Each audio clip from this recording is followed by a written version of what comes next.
La historia de Adelis comenzó Con extraños ruidos por la madrugada. Hablamos del año 1960, cuando en el convento Movimientos autónomos de los objetos.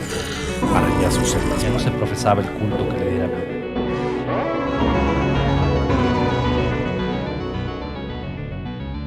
Hablemos de terror.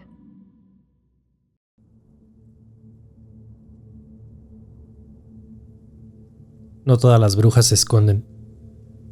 No todas son seres aberrantes o espectrales. No todas viajan por las colinas, hechas bolas de fuego con patas de guajolote.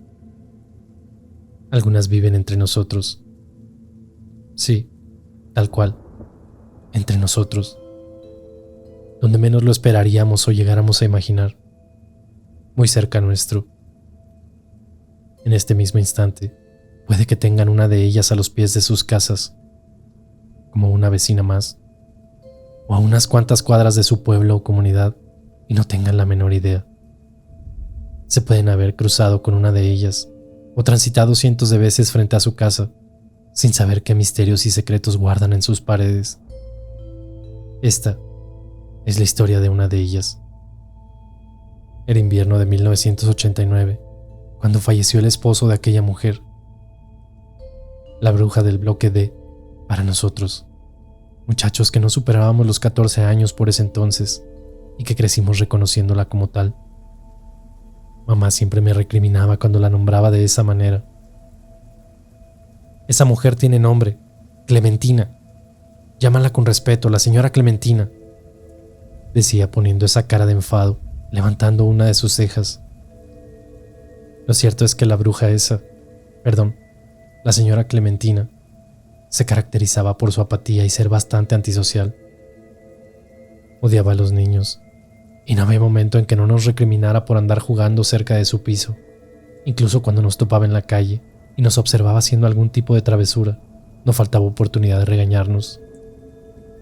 Era casi un trastorno, el que sufría reflejado en su rostro amargo, refunfuñando siempre, molesta con todo y con todos, e incluso hablando entre dientes, maldiciendo a todo el mundo.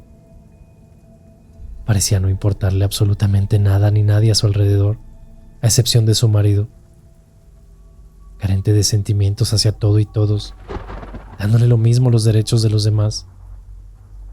Recuerdo cuando nos siguió hasta las escaleras, dándonos con un palo de escoba por estar jugando al balón cerca de su piso.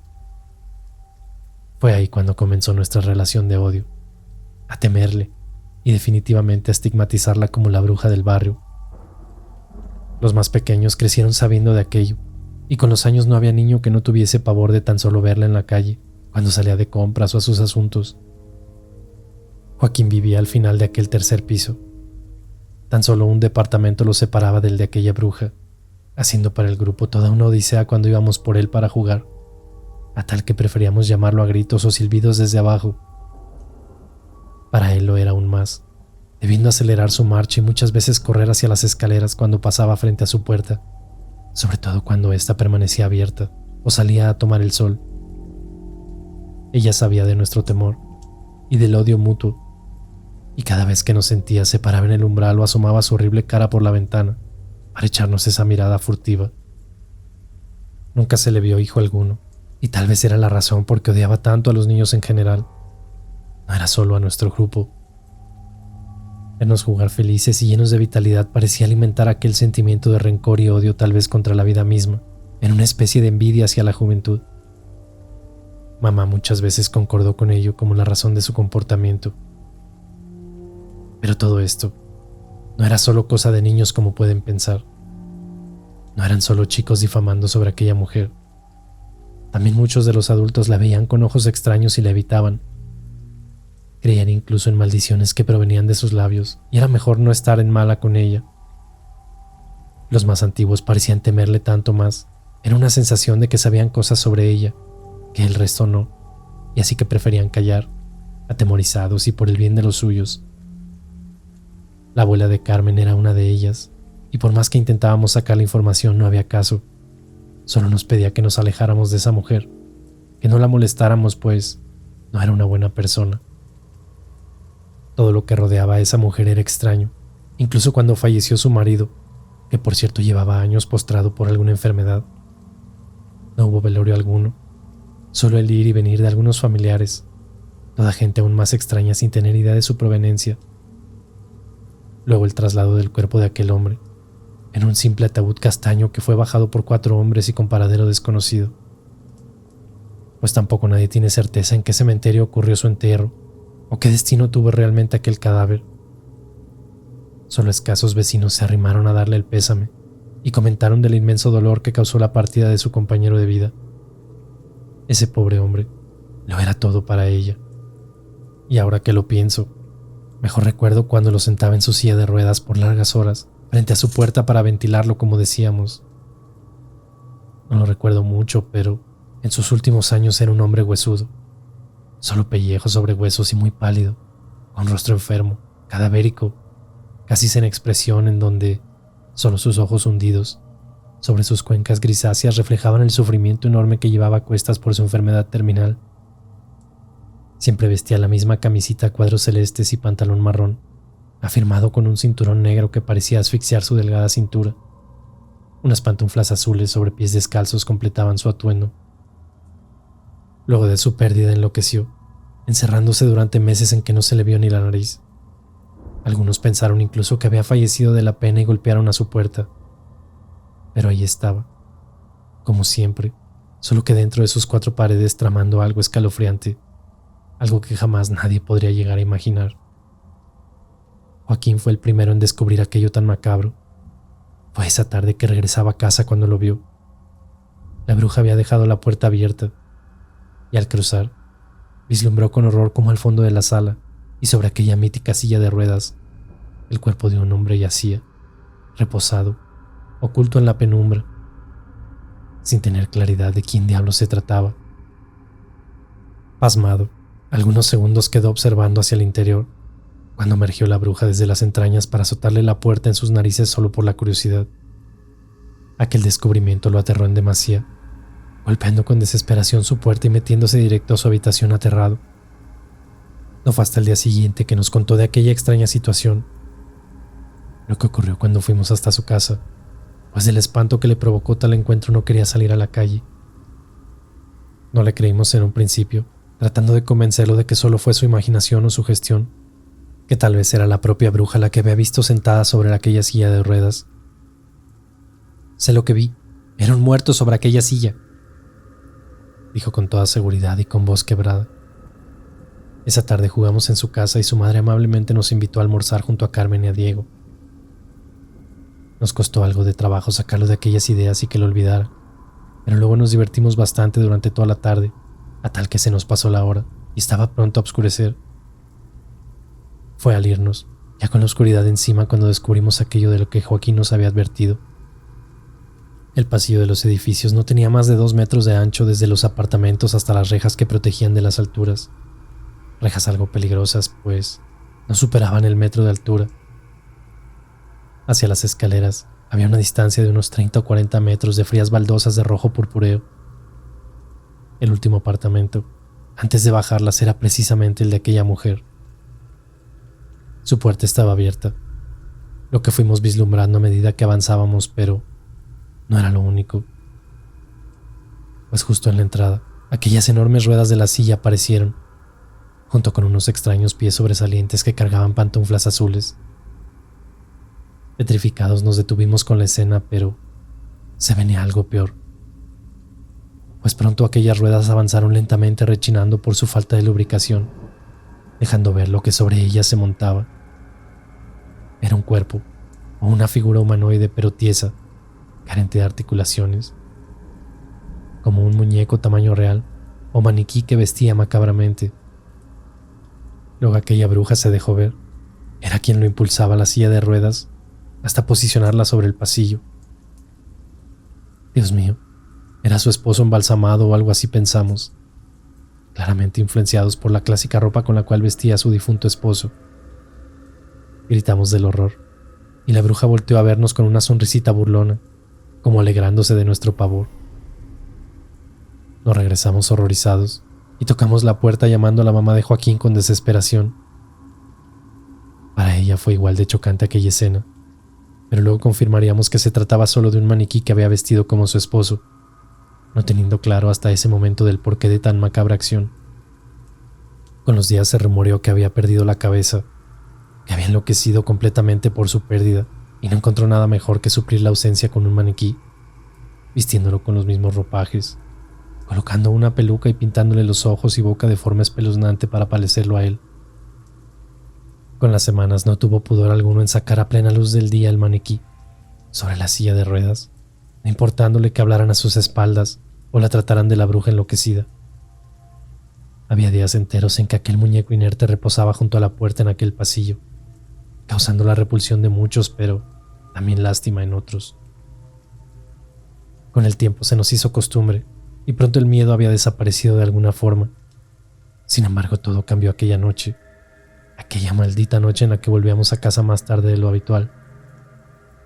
Eran casi las 9 y acompañamos a Joaquín hasta casa para que no nos regañaran, y su madre amablemente nos invitó a pasar un momento para disfrutar de sus galletas recién hornadas. No estuvimos más de media hora, y al marcharnos fue que nos topamos con aquel maniquí sobre la silla. Nos miramos con Carmen antes de avanzar, como diciendo, ¿y si mejor llamamos a la tía?, que era la mamá de Joaquín. Pero también intuyó que algo raro había con aquella cosa aposentada en el pasillo, pues a la distancia y en la penumbra, por fracción de segundos tuvimos la impresión de que había alguien vivo sobre aquella silla de ruedas. La alumbrada en la calle era tan alta como el edificio mismo, pero no daba del todo bien en el umbral de aquel apartamento, productos de un enorme álamo que se empinaba frente al bloque. Aquello hacía la escena aún más tenebrosa, confusa de lo que era o quién era realmente, y a pesar de que una pequeña bombilla daba luminiscencia al umbral del apartamento contiguo, no era suficiente para dar hasta las escaleras.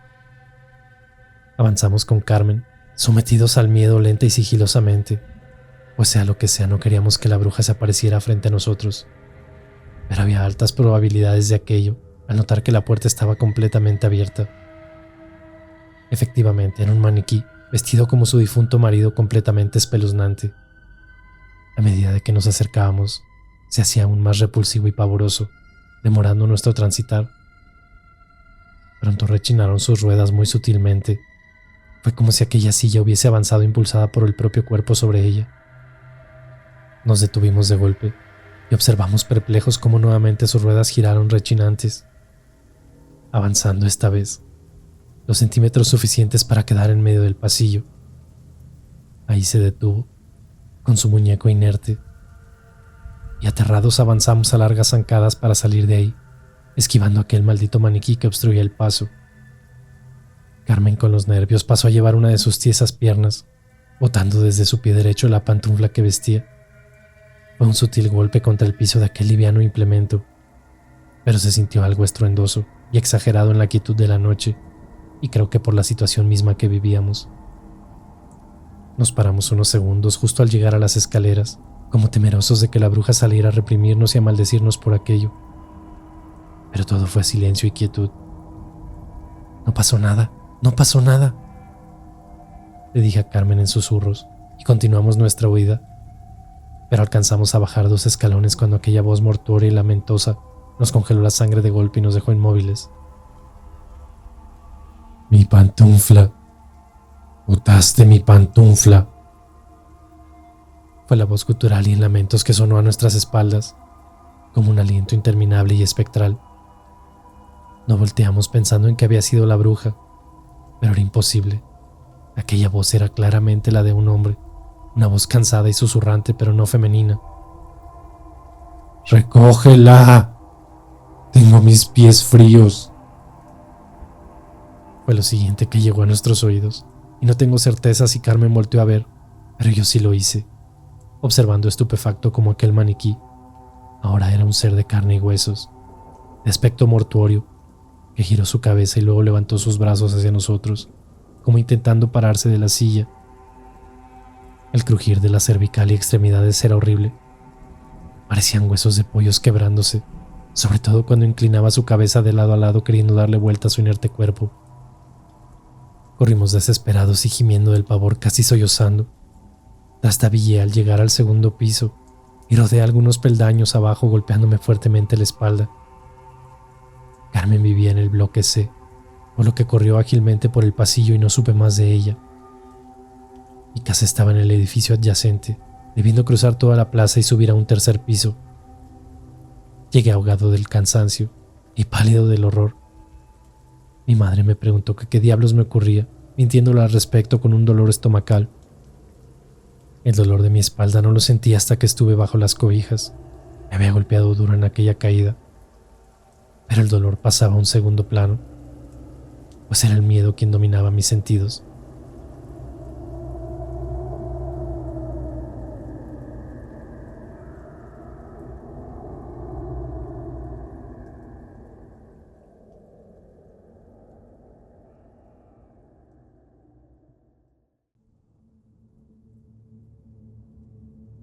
El día siguiente no salí de casa. Fue al segundo cuando Diego y los otros fueron a buscarme, incluida Carmen, quien al parecer los había puesto al corriente de aquel macabro suceso. Por la tarde nos reunimos en la plaza, donde acostumbrábamos a pasar horas compartiendo y planeando travesuras. Esta vez había inquietud y confusión entre nosotros. El tema era uno solo, aquella bruja y su maniquí viviente, como le pusimos. Diego, que le gustaba mucho leer sobre cosas extrañas y de terror, se atrevió con una espeluznante teoría que nos erizó la piel y nos hizo pensar al respecto. Dijo que tal vez la bruja había realizado una especie de ritual para revivir a su esposo en aquel maniquí, que con su magia negra hechizante trajo de vuelta el alma de su finado y que por las noches y solo por las noches podía caminar entre nosotros. Carmen se persinó. Era muy católica y sacó su medallita del cuello para besarla. Luego de debatir largas horas sobre aquello, quedamos con la sensación de que podía ser verdad. Diego y los demás estaban con algo de fervor. Obviamente no habían visto lo que nuestros ojos. Y fue Claudio quien abrió la idea de ir a mirar el apartamento de la bruja cuando cayera la noche, que necesitaban ver con ojos propios aquel maniquí. El resto, a excepción de Carmen y yo, avivaron casi conmocionados a la aventura, sin tener la menor idea de lo que nos esperaba. Mentimos en casa, organizamos una supuesta reunión para ver películas de terror en el departamento de Claudio. Él era el mayor del grupo, y sus padres le daban bastante libertad, y como todos vivíamos en los edificios que conformaban la comunidad, no nos hacían mayores problemas siempre y cuando no nos alejáramos o estuviéramos en casa de alguien. Y así fue. Como pasada las 7 de la tarde nos reunimos y esperamos que oscureciera totalmente para la escalofriante aventura, a la cual me resistí junto a Carmen hasta el último minuto. Eran las 9, cuando subimos al tercer piso de Joaquín. Con el pretexto de estar jugando a las cartas, nos mantuvimos por casi una hora en la afuera de su hogar. Hacía bastante frío, pero al ser el último apartamento del piso, sus padres habían protegido bien su perímetro, acomodando unos paneles que protegían del frío y también del intenso sol en verano. Su madre tenía bastantes macetas y una larga banca donde nos sentábamos a planear nuestro acecho. Se estaba haciendo tarde. Eran casi las 10, y pronto comenzarían a buscarnos de no llegar a casa a una hora prudente, por lo que iniciamos rápidamente nuestra aventura terrorífica. Durante la hora que estuvimos en espera, no hubo movimiento alguno en la casa de la bruja, y ninguna silla de ruedas apareció sobre el pasillo. Diego y Claudio tomaron la iniciativa y gateando avanzaron hasta llegar a las ventanas de la bruja, por donde pretendíamos husmear al interior, pegados a la pared, y uno tras otro como manada de lobos avanzamos sigilosos, arrastrándonos. La primera ventana antes de la puerta era de la cocina. Todos los apartamentos eran iguales. Luego, pasando la puerta, otra pequeña ventana corresponde al baño. La siguiente y la más amplia pertenecía a una de las habitaciones. Cuando llegamos a la primera, nos amontonamos agachados y un ataque de risa nos dio, debiendo tapar nuestras bocas. Eran risas nerviosas que se apagaron cuando Carmen nos hizo callar creyendo haber escuchado algo. Efectivamente, una luz emergió desde aquella ventana. Se oyó luego el agua correr y el sonido de un mueble abrir y cerrar. Luego de un par de minutos, la luz se apagó y esperamos unos más para tener la certeza de poder mirar. Las ventanas estaban todas a 1,5 metros de altura y con lo pequeños que éramos, Debíamos empinarnos un poco para poder observar mejor. Claudio se levantó con su espalda pegada a la pared y de reojo inspeccionó, confirmando que estaba todo completamente oscuro en la cocina. No íbamos a ver nada ahí, tampoco en el baño, por lo que nos trasladamos cuerpo a tierra hasta la habitación, de donde emergían fulgores de distintos colores tras las blancas cortinas. Era un televisor el que los ocasionaba. Claramente aquella bruja estaba ahí, recostada viendo alguna porquería en la televisión. Claudio se elevó nuevamente desde la derecha de la ventana, esta vez con más sigilo, pues claramente la bruja reposaba ahí. Notó al trasluz de las cortinas el televisor encendido frente a la cama, sobre la cual un bulto se hacía notar bajo las cobijas. Efectivamente era ella, pero no estaba sola, pues a un costado de la cama, haciéndole compañía, estaba aquel maniquí sentado sobre su vieja silla de ruedas, en una posición directa hacia el televisor. Luego se empinó Diego y Joaquín para observar la macabra escena, que era bastante clara de visualizar entre un espacio que no cerraban del todo las cortinas. Posteriormente Carmen y yo también nos encaramos. Sin darnos cuenta, pronto éramos 4 o 5 los observadores. Claramente la bruja iba a notar nuestra presencia en cualquier momento. Era aquel maniquí el que llamaba nuestra atención y miradas, el cual sentado mirando la televisión parecía tener vida propia, vestido con los ropajes de aquel fallecido hombre y cubierto de una peluca castaña de pelos enmarañados. Los destellos del televisor daban en su inerte cuerpo, cambiando a cada segundo de tonalidades y sombras. Fue ahí cuando lo observamos moverse, y su cabeza giró espantosa y lentamente hacia nosotros. Sus pintados ojos, esta vez llenos de vida, se pegaron a nuestras miradas. Luego realizó un pestañeo, y aquella boca pintada tomó forma de una espeluznante y enorme sonrisa. La horrible escena nos tumbó al suelo, quedando amontonados y petrificados sobre las frías cerámicas purpúreas, consumidos por el espanto de nuestras vidas. Pero producto del pavor, perdimos la noción del tiempo, pues la puerta se abrió tan rápidamente que era casi imposible que hubiéramos saltado tan rápido del cuarto. Rechinaron sus bisagras lenta y espeluznantemente hasta llegar a tope. Luego vino aquel otro sonido rechinante de ruedas, las cuales emergieron desde el interior de la casa. Luego lo hicieron esas pantuflas azules, que ya eran mi horror máximo. Así, lentamente fue quedando al descubierto esa cosa. Había algo esta vez en el maniquí, y no era nuestra imaginación. Aquellas piernas estaban bien flexionadas, tambaleantes del frío y apoyadas en la silla como las de una persona real. También lo era el tronco, encorvado producto de una edad avanzada, y sus brazos flexionados contra su vientre. Solo su cabeza era normal, la cual se notaba rígida y cubierta con esa horrible peluca marrón. Luego apareció la bruja, empujando la silla, posicionándola en instantes de frente a nosotros. Observamos con horror cómo uno de sus pies se movió y tocó el piso, con aquel sonido horrible de huesos partiéndose a la mitad. Luego quitó el otro pie del apoyo y lo posicionó de igual forma al piso, con clara disposición de ponerse en pie. Gritamos del espanto y gateamos despavoridos hasta el umbral de Joaquín. «A ver si con esto se dejan de andar husmeando», dijo la bruja, quien con sus brazos estirados avanzó ágilmente sobre nosotros, mientras esa cosa atrás se empinaba desde su silla. Apilados como ganado al matadero, golpeamos desesperadamente, observando la horrenda escena. La bruja nos alcanzó y agarró a Claudio de una de sus piernas, mientras intentaba zafarse pataleando con la otra. Lo apretó con fuerza anómala, casi a punto de suspenderlo en el aire, y de sus labios comenzaron a salir palabras indescifrables, o en un extraño dialecto, pero claramente no era nada nuevo. Juró por Dios que sus ojos voltearon hasta ponerse completamente blancos, mientras seguía con aquella extraña maldición que nos propinaba. Claudio gritaba, no sé con certeza si de dolor o del horror, pero pronto su pantalón comenzó a humear. Era como si con sus huesudas y enormes manos estuviese quemando su piel y ropa. Los padres de Joaquín abrieron rápidamente ante nuestro griterío, topándose con la escena a boca de jarro. La bruja soltó de inmediato la pierna de Claudio y se victimizó al instante con aquella cara amarga y de enfado. y así encaró a los padres, acusándonos de estar interrumpiendo su descanso, acosándola por la ventana, prácticamente invadiendo su hogar. Incluso se atrevió a denunciarnos con la policía.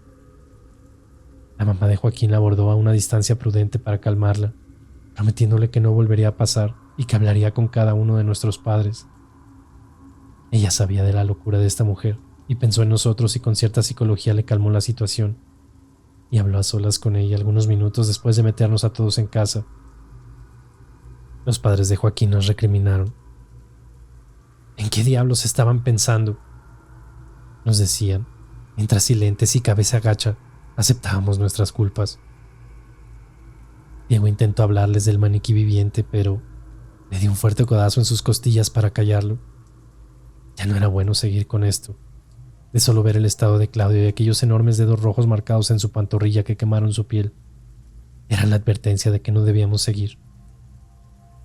Nos mostró luego la pierna, e impávidos observamos cómo solo cicatrices de meses quedaban en su reciente herida.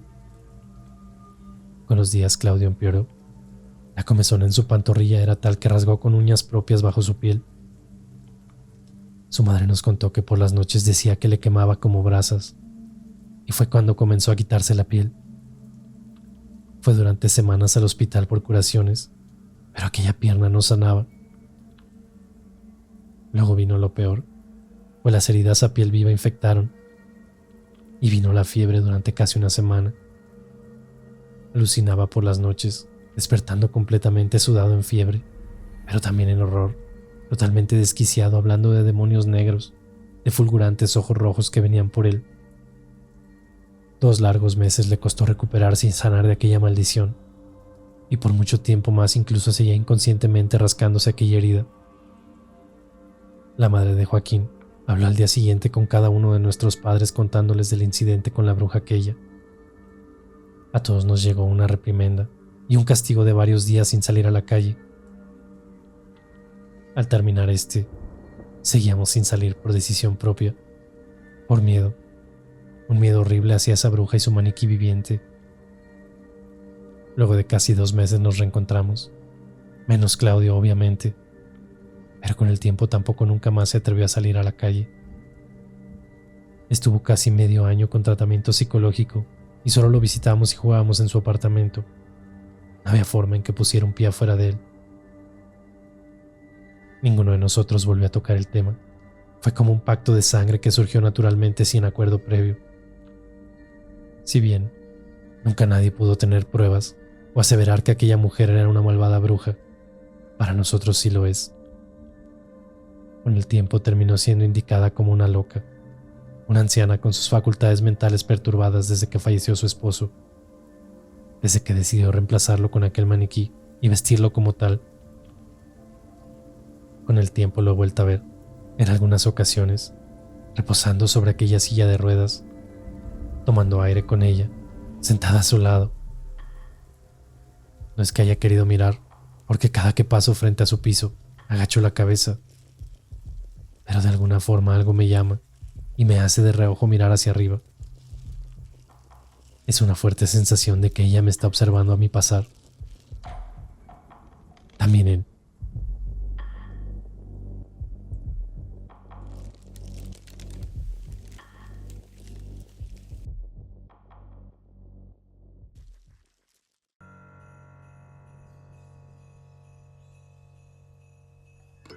Les contaré una historia de Navidad, pero no de aquellas en donde reina la paz en Nochebuena, en torno a una emotiva cena familiar.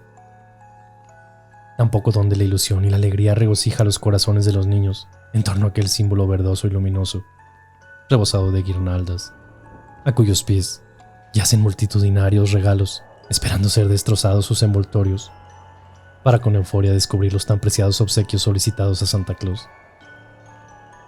Esta historia solo trae horrores. Por tanto, no me haré responsable si deciden continuar, porque les aseguro que de alguna u otra forma, esta Navidad pasará por sus pensamientos, momentos de este relato, sintiendo alguna sensación lastimosa hacia esta historia, o hasta pavorosa si recuerdan con detalle ciertos sucesos que proseguirán, en donde más de algún momento podría repetirse en sus casas. No sé con certeza cuándo comenzó todo. Tan solo tenía 13 años y los días decembrinos parecían pasar en forma lenta ante la exaltación que provocaba la Navidad. Mi atención, como la de mis hermanas, Claudia y Andrea, de 11 y 8 años respectivamente, solo estaba en aquel número rojo que marcaba el día 25 en el calendario. Los días precursores solo eran un estorbo para la llegada de Navidad y todos estábamos al pendiente de cuánto faltaba para Nochebuena. Solo Jaime, mi hermanito de escasos 5 años, era ingenuo a toda esta espera. Solo pasó, y fue una noche de las tantas previas a Nochebuena, en donde el frío calaba en profundo nuestra habitación. Aglutinados en nuestras camas pequeñas, nos arropábamos para capear la gélida ventisca que por las noches se hacía más incesante, colándose por rendijas de la precaria estructura de la casa. Pocos meses llevábamos alquilando este extraño lugar, y digo extraño porque no teníamos certeza de cómo llegamos a él y por qué papá lo aceptó, menos a quien le pertenecía. Papá había perdido el trabajo y solo tuvimos que dejar nuestro antiguo hogar, obedeciendo a nuestros padres sin mayores explicaciones, aun cuando mamá aludía a que ya no alcanzaba el dinero para rentarlo en sus intentos de concientizarnos. Pero éramos demasiado pequeños para comprender tales problemas y decisiones de adultos. La casa era horrible para mí, completamente encementada y fría, cuya pintura descascarada, tanto dentro como fuera, le daban un aspecto tétrico y desgastado. El hedor a humedad flotaba por los rincones, y más de alguna zona en sus paredes dejaba a la vista manchones de moho y humedad como decoración natural. Se notaba que estaba mal cuidada y desaseada desde hace mucho tiempo, y al llegar, ni siquiera parecía un lugar preparado para arrendar. Recuerdo claramente la primera vez que pisamos aquellos tablones rechinantes, opacos y llenos de polvo, que parecían desclavarse en algunas zonas cuando pisabas, emitiendo sonidos escalofriantes que nos asustaron de inmediato. Había muebles por doquier, y no eran nuestros, lo que pareció extraño, pues daba la impresión de que los inquilinos anteriores habían huido con lo opuesto, dejando atrás gran parte de sus enseres, sin alguna lógica o explicación natural. Al menos quien la ofreció a papá nunca supo explicar aquella extraña desaparición de sus moradores. Era tarde aquella noche. Mamá ya venía rato repitiendo que nos fuéramos a la cama.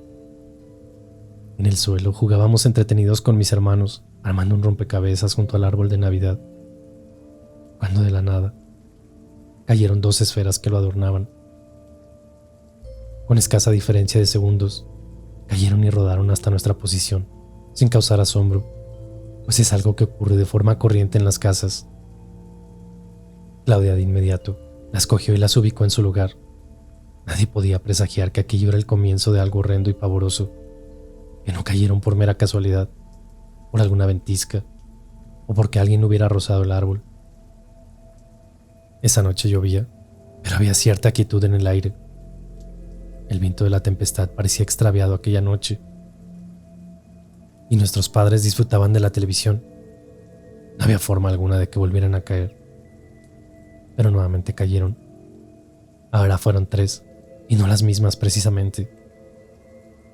Esta vez nos inquietamos, quedando inmóviles por algunos segundos con las miradas fijas hacia el árbol. Claudia no quiso cogerlas esta vez, y comprendiendo su miedo fui yo quien realizó el trabajo de colocarlas en su lugar. La lluvia se intensificó con el paso de las horas, golpeando el techo con furia tal que parecía sentirla pese a estar dormido. Pero no fue aquello lo que me desveló, sino una pequeña e infantil risa susurrante que salió de la oscuridad. Abrí tempestivamente mis ojos, algo confuso pues se repetía constantemente. Me senté sobre la cama y con extrañeza observé al prender la lámpara del buró que aquellas risas provenían de Jaime, mi hermano, quien sentado en la cama parecía conversar con alguien con atención fija hacia un enorme armario que yacía a los pies de la cama y que era parte de los muebles olvidados por la anterior familia. Aquel ropero era tan intenso que ocupaba casi la totalidad de la pared de nuestra habitación. Mamá no quiso deshacerse de él, pensando obviamente en que serviría para toda nuestra ropa, a pesar de estar viejo y algo carcomido por el paso del tiempo. Jaime me daba la espalda y seguía riendo, pero murmurando frases muy bajito que no podía distinguir. No fue hasta que lo tomé del hombro que volteó dándome una cara de asombro al ser sorprendido. ¿Qué haces? ¿Con quién estás hablando?, pregunté en susurros para no desvelar a mis hermanas.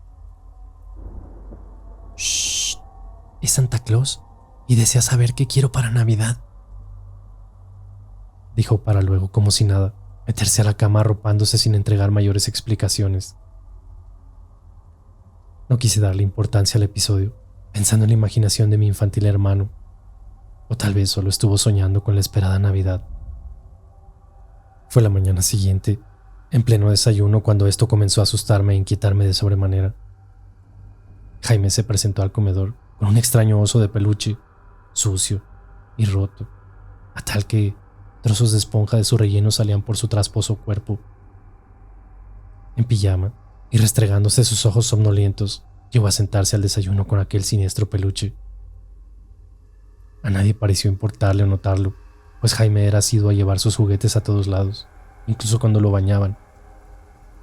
Yo lo noté y le pregunté a viva voz frente a todos que de dónde había salido tal artefacto esponjoso.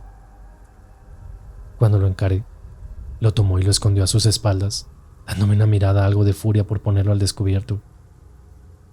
Mamá le pidió que se lo mostrara, a lo que se negó violentamente, debiendo quitárselo de sus manos.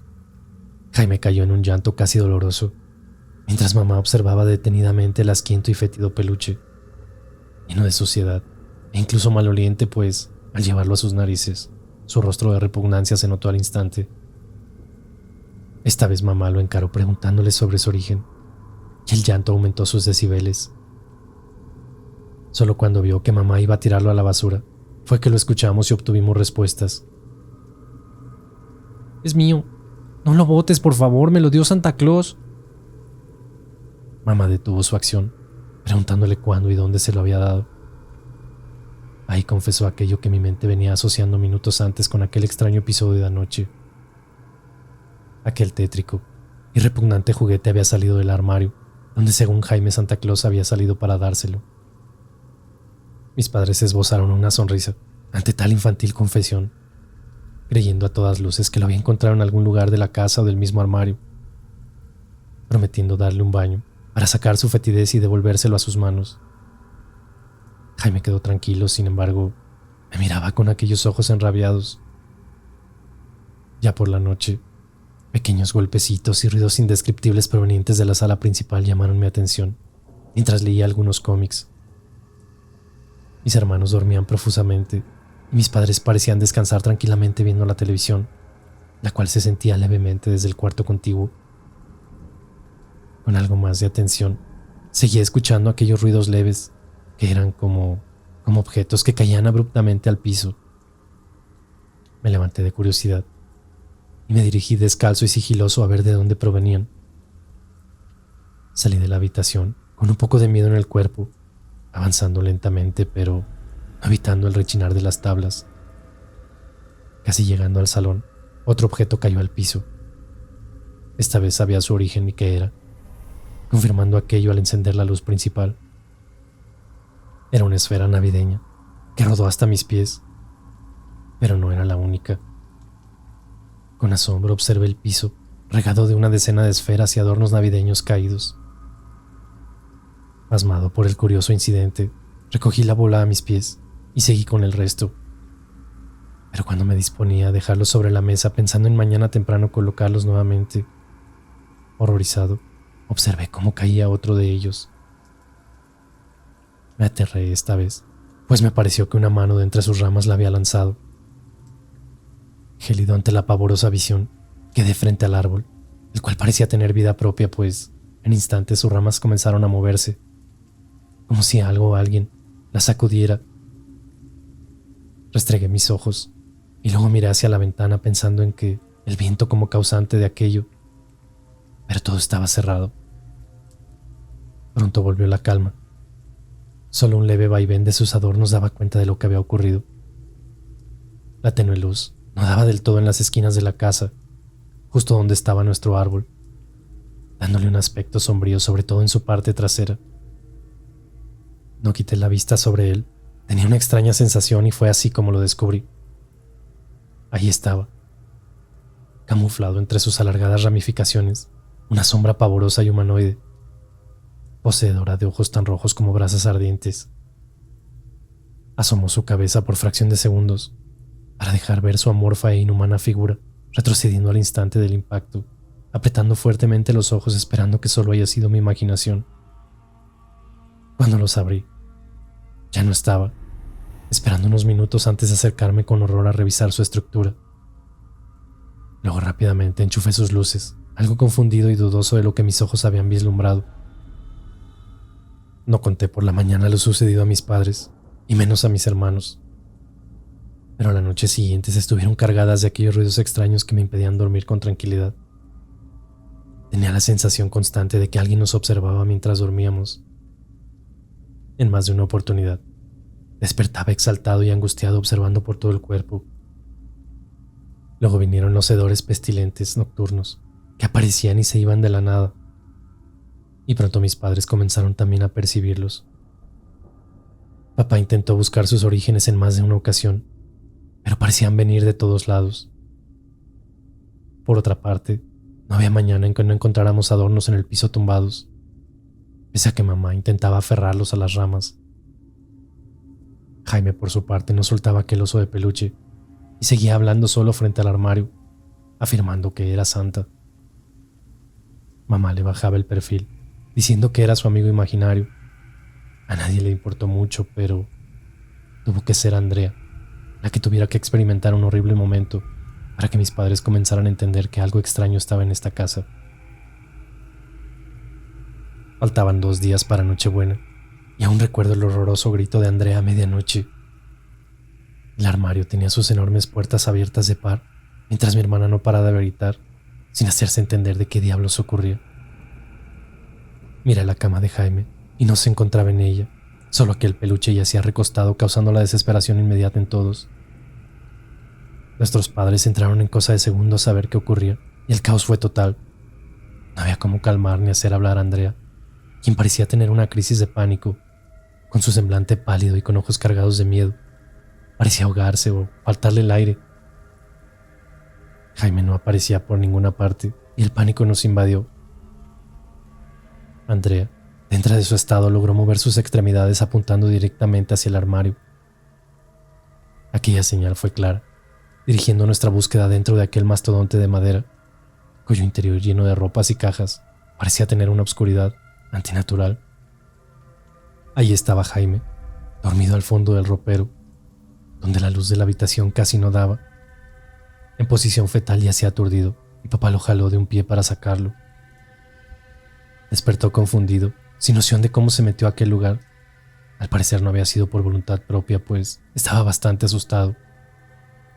Cuando se calmó un poco la siniestra situación, mis padres intentaron sacarle palabras y también a Andrea.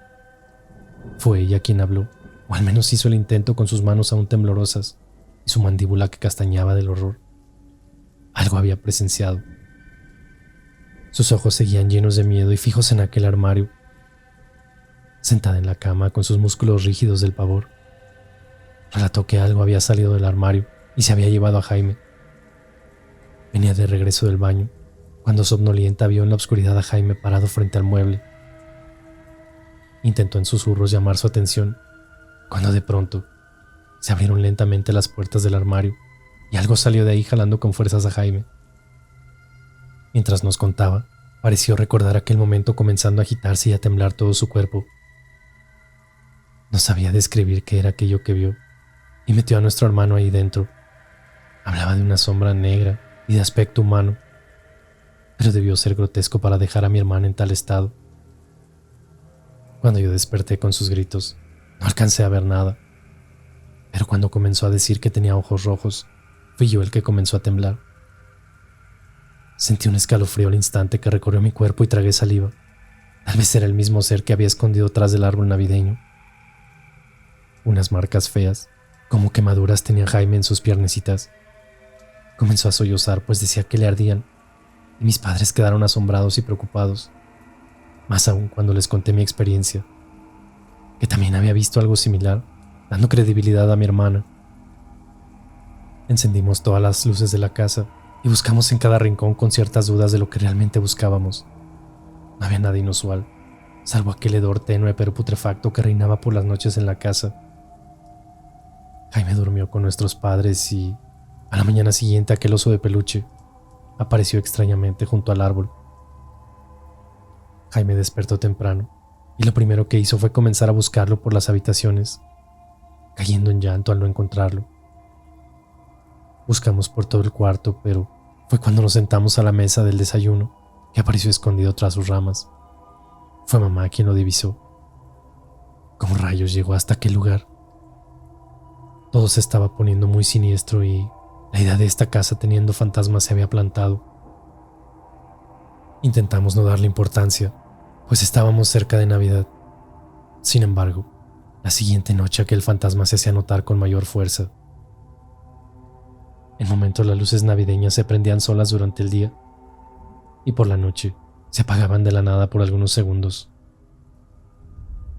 La actividad en aquel árbol prosiguió y los adornos continuaron cayendo noche tras noche. A esas alturas ya solo nos mirábamos en silencio cuando ocurría y por las noches nadie se atrevía a levantarse. Mamá se llevó a Jaime a su habitación para más tranquilidad y seguridad. Por la mañana, papá telefoneó a su conocido que le había ofrecido esta horrenda casa a buen precio de alquiler. Intentó saber más al respecto sobre ella o poder contactar a sus antiguos inquilinos, pensando en obtener respuestas, si es que algo sobrenatural efectivamente había en esta casa y había sido motivo de su abandono. Aquel hombre que al parecer se dedicaba a las bienes raíces le entregó un teléfono y papá no tardó en llamar. Cuando aquel hombre contestó y papá se presentó informándole quién era y los motivos de su llamado, cortó de inmediato. Ni siquiera dejó exponer todo lo que quería saber.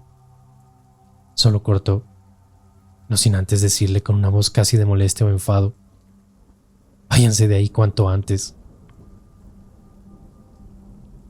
24 de diciembre de 1997.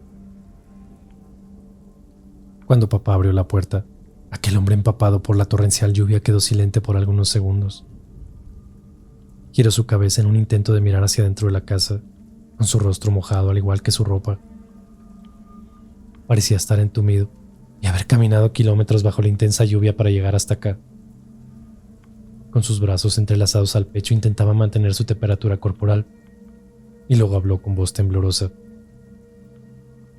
¿Usted fue quien me llamó?, preguntó, mientras seguía en sus intentos de observar hacia adentro. Minutos más tarde, todos salimos a ver quedándonos curiosos a las espaldas de papá tras el umbral. ¿Usted era quien vivía anteriormente en la casa?, contrarrestó papá con otra pregunta. La verdad no sé qué diablos hago aquí. Solo vine para advertirles que algo muy malo vive en esta casa. Luego, mirando para ambos lados, como perseguido o asustado, prosiguió. Esa cosa es el mismísimo diablo. Tome a su familia y váyase cuanto antes. Esa cosa se llevó a mi hija. El rostro de aquel hombre pareció sollozar y sus lágrimas mezclarse con las gotas de lluvia que azotaban su rostro. Jaime se acercó a la puerta con aquel oso en sus brazos, y al hombre pareció deformársele el rostro, reflejando en sus ojos un pánico indescriptible. Echándose para atrás y apuntando a mi hermano. Ese peluche era de mi hija. Tartamudeando, afirmaba aquello mientras sus ojos parecían haber visto al mismísimo diablo. Perplejo al ver aquel juguete en los brazos de Jaime, dio media vuelta y se echó a caminar rápidamente. Casi corriendo y tropezando se perdió entre la tormenta, repitiendo una y otra vez que saliéramos del lugar cuanto antes. Pese al inquietante y extraño momento, la cena de Nochebuena parecía darnos un respiro y algo de tranquilidad, rodeados de nuestro momento familiar. Sin embargo, aquella quietud no era otra cosa que la antesala a la tormenta de horrores que aquella entidad demoníaca nos tenía preparado. En el fondo, todos sabíamos que algo malo estaba pasando en este lugar. Como era costumbre, en Nochebuena nos acostábamos temprano luego de la cena. Era por la mañana que vivíamos aquella emoción y felicidad de encontrar los regalos traídos por Santa durante la noche. La inquietud de todo esto parecía mermar mis intentos de dormir. El sollozo de Jaime me sentó en la cama de inmediato. Parecía tener una pesadilla, pues Se movía inquietamente y balbuceaba frases que no distinguí. Me quedé observándolo por algunos segundos, y cuando acerqué la mano para moverlo, sus ropajes de cama fueron violentamente tirados hacia atrás. Estupefacto y sin alcanzar a nada, con horror observé cómo algo invisible lo jalaba por sus pies lentamente. Luego elevó uno de sus pies y lo tiró con fuerzas hasta tumbarlo al piso. Con el azote vino el llanto y la confusión, mientras las puertas de aquel armario rechinaban de forma macabra, abriéndose de par. No sabía qué hacer ni cómo reaccionar. El miedo me paralizó y solo atiné rápidamente a levantarme de la cama, coger a mi hermano del piso. Justo cuando aquella sombra demoníaca se hacía ahora distinguir dentro del armario. No sé cómo describir aquel momento, ni menos a la figura aquella. Solo recuerdo aquellos ojos rojos enormes y un gutural lamento. Apreté a Jaime con todas mis fuerzas y grité a todo pulmón. El escándalo despertó a todos, y solo recuerdo a papá entrando al cuarto y al encender la luz, esa cosa pareció desvanecerse como niebla oscura. Luego todos, con asombro y pavor, observamos cómo las puertas de aquel armario se cerraron de golpe, y la estantería completa comenzó a sacudirse violentamente. Las luces al unísono parpadearon, y papá nos sacó de inmediato de la habitación. Confundidos y llenos de horror, nos arropamos en los sillones del salón principal, sin saber qué hacer ni cómo entender lo que estábamos experimentando. Las luces parpadeaban constantemente y pronto se apagaron del todo, cegándonos. Mamá fue por veladoras y un crucifijo. Pronto comenzamos a rezar observando a todos los rincones de la casa, esperando que las veladoras fueran luminosidad suficiente para espantar al demonio aquel que parecía desenvolverse en la penumbra. Unas pisadas fuertes hicieron crujir el piso a nuestro alrededor. Las veladoras no daban lumbre suficiente a toda la sala, y en forma desesperada intentamos apuntar estas a distintos puntos para lograr observar y protegernos. Aquella entidad parecía deambular por toda la casa y en momentos acercarse a nosotros. Creo que solo las veladoras impedían que llegara hasta nuestra posición. Pero en un momento, las veladoras comenzaron a flamear intensamente, como abordadas por una corriente de aire interna. Un gutural y demoníaco gemido resonó en la sala. Era como si alguien lanzara un escalofriante y murmurante aliento bestial. Gritamos de pavor mientras intentábamos tapar nuestros oídos y mamá y papá rezaban a viva voz. No tengo certeza de cuánto tiempo transcurrió hasta la calma. Para mí fue una eternidad. Pronto las bombillas volvieron a dar luminosidad a la casa y algo de respiro llegaba. Aquella putrefacción, sin embargo, seguía en el aire. Papá esperó un tiempo y luego nos llevó a su habitación, en donde esperamos el amanecer. Mamá no apagó las veladoras y siguió rezando toda la noche hasta que los primeros rayos del sol entraron por la ventana. Jaime y mis hermanas lograron dormir un par de horas. Yo no pude pegar un ojo buscando la explicación a todas estas manifestaciones espeluznantes y demoníacas. Muy de amanecer, un taxi llegó por nosotros. Papá lo había solicitado. Empacamos algunas cosas y cogimos nuestros regalos dirigiéndonos a la casa de los abuelos.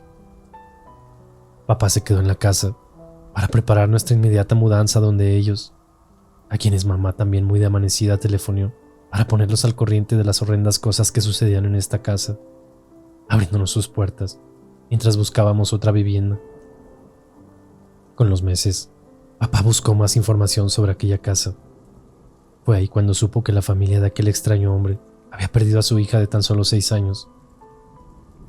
Una noche que desapareció extrañamente desde su cuarto. No hubo pistas, huellas o algo que indicara la intervención de terceros. En muchas ocasiones las miradas apuntaron incluso a sus padres, quienes terminaron separándose, y la madre de la pequeña internada en un hospital psiquiátrico afirmaba que su hija había sido raptada por un demonio, y la locura fue tal que confundió hasta a la policía con sus aberrantes declaraciones. El caso sigue abierto, y para la policía los padres son los principales sospechosos, pero no hay pruebas suficientes para llevarlos a juicio. Incluso poco antes de nuestra llegada a la casa, fue periciada en reiteradas ocasiones, buscando el posible cadáver de la pequeña, rompiendo hasta el piso para tal. Nunca encontraron ninguna pista o indicio de culpabilidad hacia ellos. Ahora entiendo el por qué aquellas tablas parecían desclavarse al pisarlas. Han pasado muchos años desde aquella Navidad. Sin embargo, a mis 36 años, sigo inquietándome cuando tales recuerdos vienen a mi mente, sobre todo en estas fechas decembrinas, cuando mi esposa y mis hijos con entusiasmo arman nuestro arbolito navideño. Mis hermanas al parecer olvidaron aquellos episodios. No así Jaime, quien aborrece la Navidad, y ni hablar de levantar un árbol navideño. Aquella experiencia le dejó un verdadero trauma. En estos días me levanto y observo nuestro árbol de Navidad detenidamente. A veces lo hago por las noches antes de acostarme, con algo de miedo. Quizá esperando no ver algún adorno caerse de la nada. Hoy tomábamos el desayuno y una esfera roja cayó del árbol y rodó hasta la alfombra. Mi hijo pequeño se levantó rápidamente y fue por ella. La colocó nuevamente en su lugar. Quedé inmóvil. No fui capaz de decirle nada. Solo tragué saliva. Y espero que solo haya sido una corriente de aire.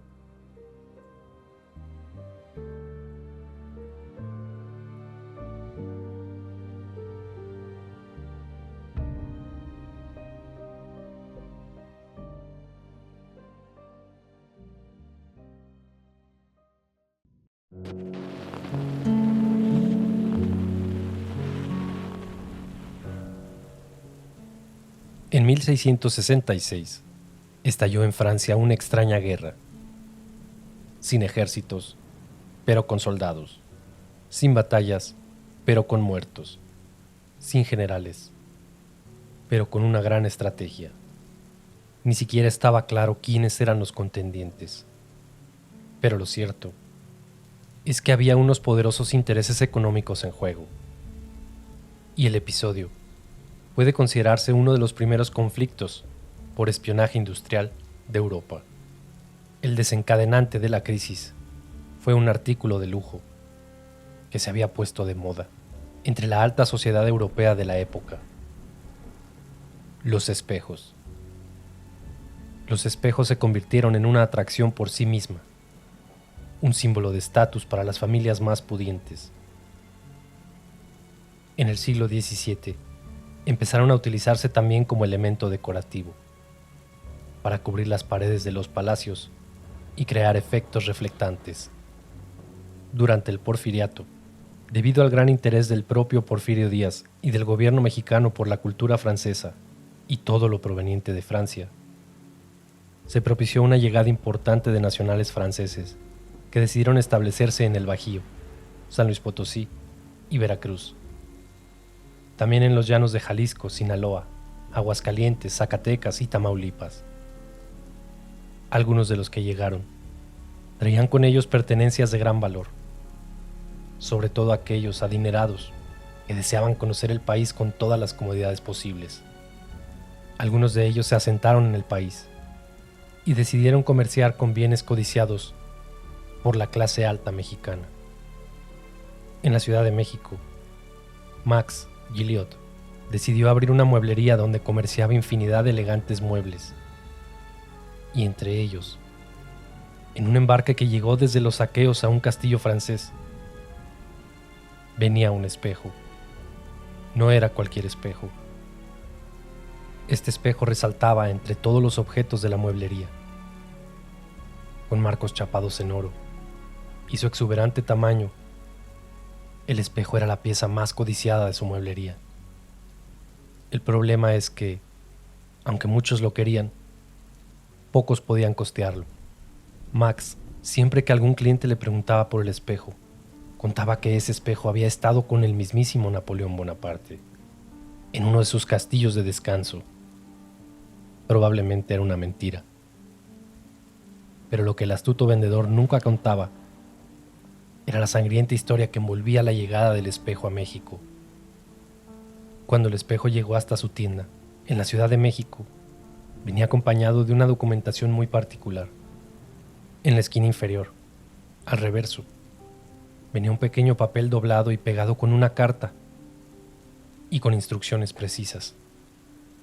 La carta, que obviamente estaba escrita en francés, contenía una advertencia muy particular. Este espejo es especial. Se adquirió con sangre derramada y solo con sangre descansará. El espejo perteneció a un duque francés que lo había adquirido en Venecia.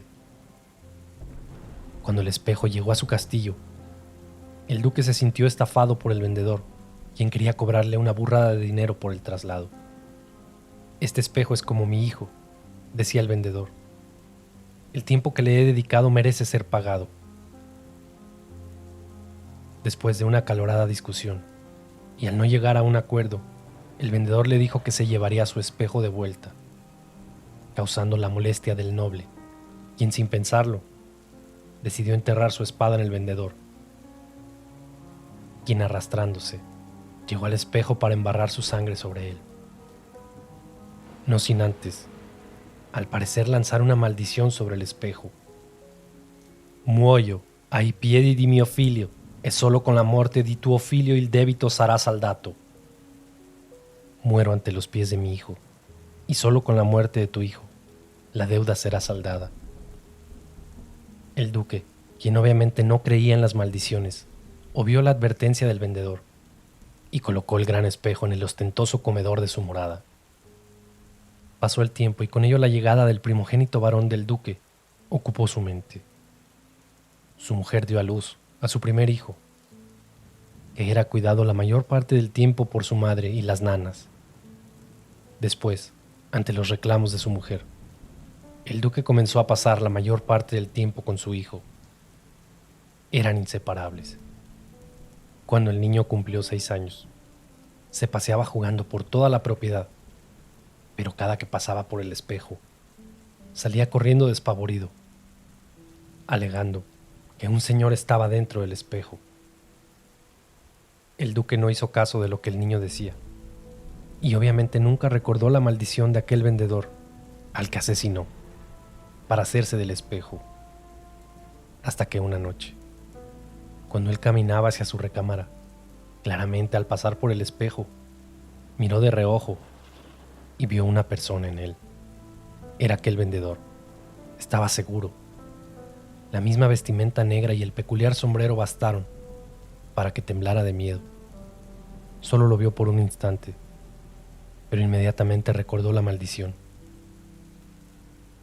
Al llegar a su habitación, le contó toda la historia del espejo a su esposa, quien le repudió por semejante acto. ¿Cómo es posible que por unas monedas haya sido capaz de quitarle la vida a alguien? Eso le decía a la mujer. La mañana siguiente, todo transcurría en aparente tranquilidad, pero un particular silencio llenaba los pasillos. El silencio se vio interrumpido por un grito ensordecedor. ¡El niño! ¡No aparece el niño! Misteriosamente, el hijo del duque se había extraviado.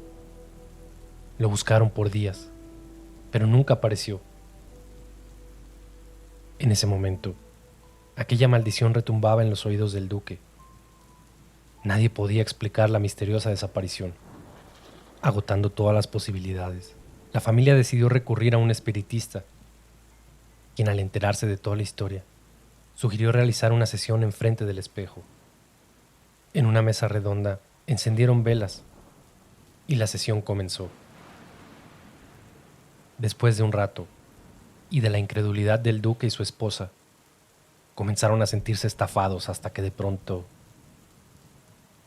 el niño apareció en el espejo, al pie de un hombre vestido de negro y con un sombrero.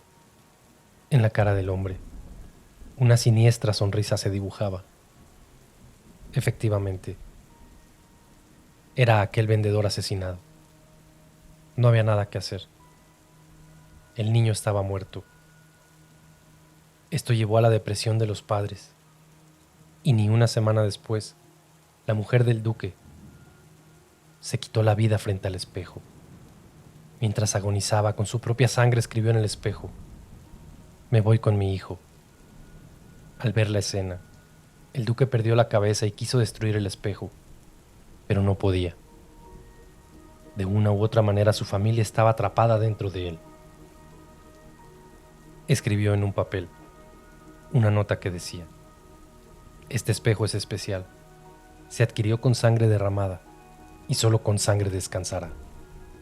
Hagan lo que hagan, nunca intenten destruirlo. Debe ser guardado en algún lugar olvidado y ahí descansar. Después de pegar la nota en la parte de atrás del espejo, el duque tomó su propia vida. El castillo estuvo abandonado por años hasta que fue saqueado y todos sus objetos fueron vendidos por aquellos que lo habían robado. El espejo pasó a manos de un comerciante que enviaba muebles a México y en un tiempo llegó hasta la mueblería de Max, donde estuvo solamente siendo admirado. Pero nadie lo podía pagar por el precio tan elevado. Max se negaba a bajar el precio del espejo e inclusive consideró quedárselo para su casa. Pero desde que el espejo llegó a la tienda, comenzaron algunos eventos extraños. Primero fueron las sombras. Por las noches, antes de cerrar la tienda, en repetidas ocasiones Max llegó a pensar que alguien había entrado a la tienda. Extrañas sombras se paseaban entre los muebles. La más notable, la de un niño. Parecía que un niño corría entre los muebles de la tienda. El dueño no puso atención al principio porque se lo atribuía al cansancio. Pero luego comenzaron las risas. Unas semanas después de haber llegado el espejo y después de ver las sombras. Por la noche, igualmente en al menos 2 ocasiones, escuchó la risa de un niño jugando. Este hecho preocupó un poco a Max, pero no entendía lo que pasaba, así que lo ignoró. El problema fue una noche a fin de mes, cuando realizaba el inventario. Era tarde, y el cansancio de Max era notable, pero debía terminar su inventario porque un nuevo pedido se aproximaba. A punto de caer dormido sobre su pequeño escritorio, al fondo de la mueblería, decidió ir al baño para refrescarse un poco con agua en la cara. Las sombras aparecieron. La risa del niño se escuchaba más fuerte. Al pasar por el espejo, volteó de reojo como para admirarse, y entonces ahí estaba. Una imagen tan clara como el agua se notaba en el espejo. Una mujer y un niño, parados, mirando fijamente al vendedor. Pensó estar imaginando la escena, y después de frotarse los ojos miró con atención al espejo. Un hombre de negro, con sombrero, se había unido a la señora y al niño. No se movían, solo lo miraban fijamente. En un instante, sus rostros cambiaron. Se veían fantasmales, demacrados, carcomidos por el tiempo. Max salió corriendo de la mueblería sin mirar atrás. La mañana siguiente, y convencido de que el espejo estaba maldito, decidió rematarlo al primer cliente que estuviera interesado. No pasaron ni 2 horas cuando entró a la tienda una familia. La madre, el padre y un niño como de 6 años. El niño extrañamente corrió al espejo mostrando un interés inusual, algo que llamó su atención. Después de ver más muebles y negociar el precio, la familia decidió adquirir el espejo. Después de todo, era importado, venía desde Francia y el dueño juró que en algún momento perteneció al mismo Napoleón. Es una ganga, amor, no podemos dejarlo. El niño, que seguía de pie frente al espejo, solo movía su mano como saludando. El padre, pensando que se saludaba a él mismo, se acercó y le preguntó: ¿te gusta ese espejo, mi niño? Sí, papá. También le gusta a mi amiguito. Y así comenzó todo.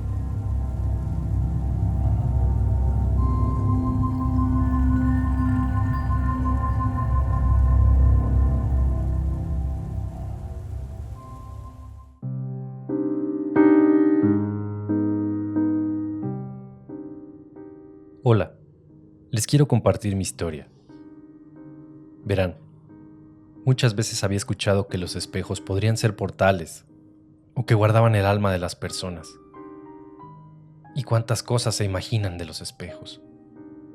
Todo lo había escuchado en alguna ocasión, pero como todo mundo, nunca puse atención. Toda la vida he tenido espejo en casa y nunca había pasado nada raro. El típico susto leve que te sacas cuando vas al baño de noche y crees que viste algo, pero la verdad siempre se lo atribuyes al reflejo de la luz. O inclusive, es tu propio reflejo el que estás viendo. Recientemente, habíamos hecho un pequeño cambio de muebles en casa y por fin le compré a mi mujer el comedor que siempre me estuvo diciendo que compráramos. Un comedor clásico de madera, según finísimo, pero en lo personal para mí parecía de casa vieja. A mí me gustan más los muebles modernos, pero bueno, mi mujer insistió tanto que decidimos comprar el que ella quería. La verdad no se veía tan mal, pero no se lo quise decir, porque en un descuido me pone toda la casa llena de muebles viejos, y ahí sí ya vamos a tener algún problemita. Todavía recuerdo las palabras de mi mujer. Amor, ahora solo necesitamos en esa pared un espejo grande, con marcos dorados para que se vea así como super vintage. Cómpralo tú, le dije. Yo no me meto en la decoración. Y además no le veo caso a un espejote ahí estorbando. ¿Y si mejor ponemos una tele grandotota para ver el fútbol cuando comamos? Ya se imaginan la carota que me pusieron cuando dije lo de la televisión. Pues no quiero marearlos con detalles que ni al caso. La cosa es que a la semana me dijo mi mujer que una tía de ella, que ya estaba grande, le iba a regalar unos muebles que a mi mujer siempre le encantaron. 2 vitrinas antiguas y un espejo viejo. Solo teníamos que recogerlos y la tía con gusto se los iba a regalar para que hicieran juego con su comedor nuevo. Era sábado por la tarde y unos amigos que me iban a ayudar con la camioneta llegaron puntuales a las 6 a recogerme para ir por los mugrosos muebles. No tardamos más de 2 horas cuando quedaron colocados en el nuevo comedor familiar. Todo estuvo tranquilo, pero solo fue por una semana. Una mañana, antes de salir a trabajar, justo cuando iba pasando por el comedor, estoy seguro que vi a alguien en el espejo, pero pues no hice mucho caso y me fui al trabajo. De regreso, ya en la noche, como a eso de las 12, estaba viendo la televisión, cuando escuché ruidos en la casa. Mi mujer, que es de sueño pesado, ni cuenta se dio. Y pues ahí va el valiente. Al salir de la habitación, estoy seguro que escuché la risa de unos niños jugando. Nosotros no tenemos hijos, y a esa hora ningún niño de otra casa estaría despierto. Además, se escuchaba claramente en el comedor. ¿Quién anda ahí?, pregunté sin recibir alguna respuesta. No sé cómo explicar lo que vi, así que lo intentaré. Al llegar al comedor, encendí la luz y en el espejo me pareció ver cómo un niño salía corriendo. Pero adentro del espejo, ¿me estaré volviendo loco? Eso me pregunté. Temprano por la mañana le conté a mi mujer lo que había visto.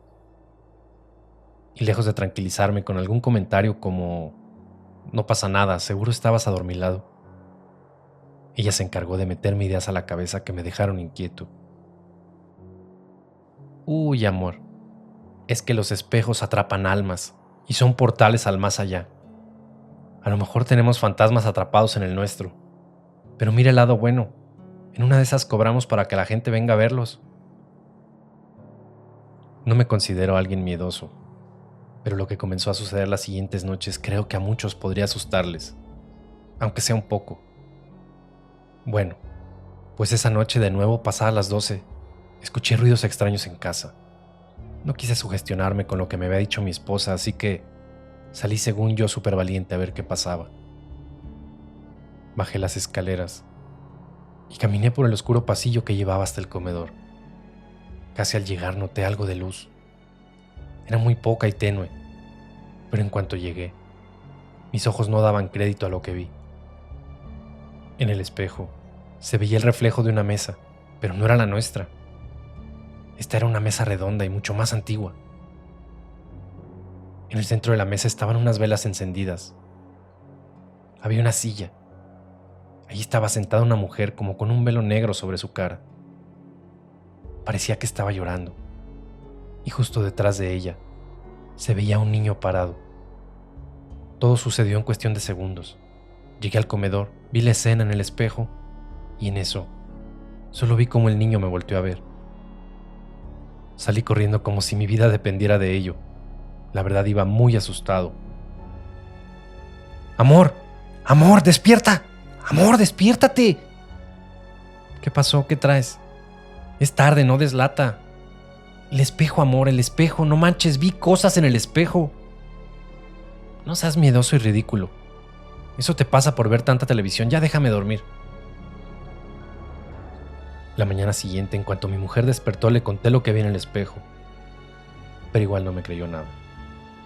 Tuve la idea de ponerme a leer un poco más sobre el tema, para tratar de entender si lo estaba imaginando o si realmente algo malo sucedía.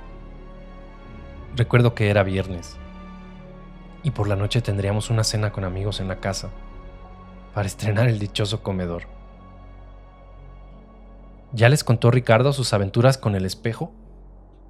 Cállate, Elena, con eso no se juega, le dije a mi mujer. Cuenta, ándale, cuéntanos, Ricardo. Me puse a platicarle a nuestros invitados lo que me había pasado las noches anteriores. Y pues como era de esperarse, todos comenzaron a reírse, e inclusive a burlarse. ¡Ey, Ricardo, no seas miedoso! No pasa nada, es solo un espejo. De pronto las luces de la casa se apagaron. Querían burlarse de mí, pues les salió al revés. Estando las luces apagadas, y todos en un silencio preocupante vieron lo mismo que yo había visto. Fueron máximo 3 segundos, pero vieron la mesa con velas, la mujer con el velo y el niño parado. En eso la luz volvió. Todos estaban callados y se notaba el miedo en sus caras. Uno de mis amigos, Pablo, rompió el silencio diciendo: No manches, ¿cómo le hiciste para esos efectos, hermano? Quedó de 10 el sustito, pero te lo hubieras guardado para Halloween. Con solo ver la cara de mi mujer, todos se dieron cuenta de que no se trataba de efectos ni de un montaje. Y como era de esperarse, pues en ese momento todos resultaron ser expertos en lo paranormal y dieron sus opiniones y teorías. A lo mejor este espejo estaba en una casa donde hacían sesiones espiritistas, fue uno de varios comentarios. Ahora mi mujer, al menos ya me creía. Despedimos a los invitados y subimos al cuarto para comentar lo que había sucedido. Amor, ¿de dónde sacó tu tía ese espejo?, le pregunté a mi mujer. Pues no sé bien, pero creo que se lo heredó a alguien. Pero mañana sin falta le pregunto. Era tarde y queríamos dormir, pero los ruidos comenzaron nuevamente. Esta vez se escucharon como voces o susurros en el ambiente. Amor, ve a ver qué pasa, me dijo mi mujer. No, hombre, ve tú. Yo ni loco salgo ya del cuarto. Después de unos segundos de ruidos y susurros, volvió el silencio. Los dos estábamos algo asustados, pero ninguno tuvo el valor de ir a ver qué pasaba. La mañana siguiente decidimos colgar una sábana en el espejo y fuimos a la casa de la tía para indagar el origen de ese espejo. Después de contarle lo que nos había pasado, vimos que no estaba nada extrañada y nos platicó su historia. Ay, mija, yo pensé que estaba loca porque siempre vi cosas en ese espejo.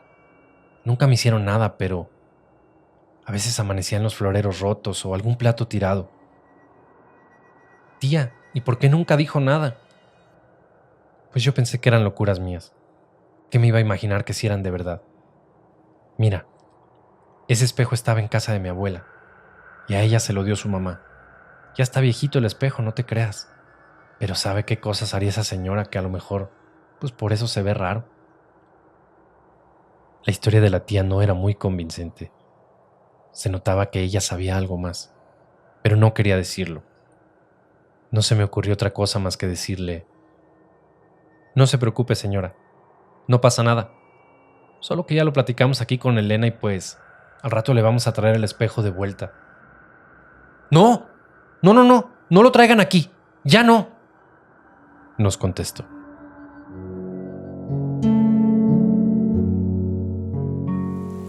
Entonces bien que sabe algo del espejo. Cuéntenos cuál es el problema. Era claro que la tía de mi mujer había tenido algún tipo de experiencia con el espejo y por eso no tuvo ningún problema en regalarlo. Pero ¿qué era lo que escondía? ¿Por qué no mencionaba nada, incluso cuando le contamos lo sucedido? Fue solo hasta que le dije que se lo íbamos a devolver, cuando de inmediato dijo que no, que por favor no lo trajéramos de vuelta. La señora se levantó y rápidamente quiso cambiar el tema ofreciéndonos un café o un té. Tía, no te hagas. O nos cuentas lo que sabes del espejo, o te lo traemos hoy mismo, le dijo mi mujer, ya en un tono un poco más fuerte. Está bien. Les voy a contar, pero dejen prepararme un té antes porque es una larga historia y vamos a estar un rato sentados. Regresó en máximo 5 minutos, con una jarra y 3 tazas, y comenzó a platicarnos. Miren, ese espejo perteneció a mi bisabuela, pero ella no lo compró. A ella se lo regalaron. Mi bisabuela trabajó hace muchos años con una familia de mucho dinero. La familia había mandado traer el espejo según desde Francia, y no fue hasta que ellos tuvieron algunos problemas en casa que decidieron que iban a investigar el origen del espejo. Era una familia de 3, la madre, el padre y un hijo como de 10 años. En cuanto la señora dijo niño de 10 años, de inmediato me vino a la mente el niño que yo vi en el espejo, justo detrás de una señora sentada en la mesa. ¿Serían los mismos? No lo sé, así que seguí escuchando la historia de la tía. Cuando la familia compró el espejo no hubo ningún problema al principio, pero conforme pasaron las semanas, las cosas comenzaron a cambiar. Según la bisabuela, un día el niño corrió asustado gritando que había un señor en el espejo. Ella, quien era la encargada del pequeño, corrió a revisar quién era el hombre que se había metido a la casa, porque claro que no se creyó que alguien estuviera en el espejo. Ella supuso que alguien había entrado a la casa, y el niño vio el reflejo en el espejo. Al llegar a la sala donde estaba el espejo no había nadie ahí. Niño, aquí no hay nadie. No andes asustando a la gente con tus mentiras. Yo lo vi, ahí estaba en el espejo. Era un señor grandote de negro y con un sombrero. Me volteó a ver, se lo juro. Pasaron unos días sin alguna novedad, hasta que un día, cuando mi bisabuela les llevaba la cena al comedor, escuchó la conversación de la familia. Al parecer el niño no era el único que había visto cosas en el espejo.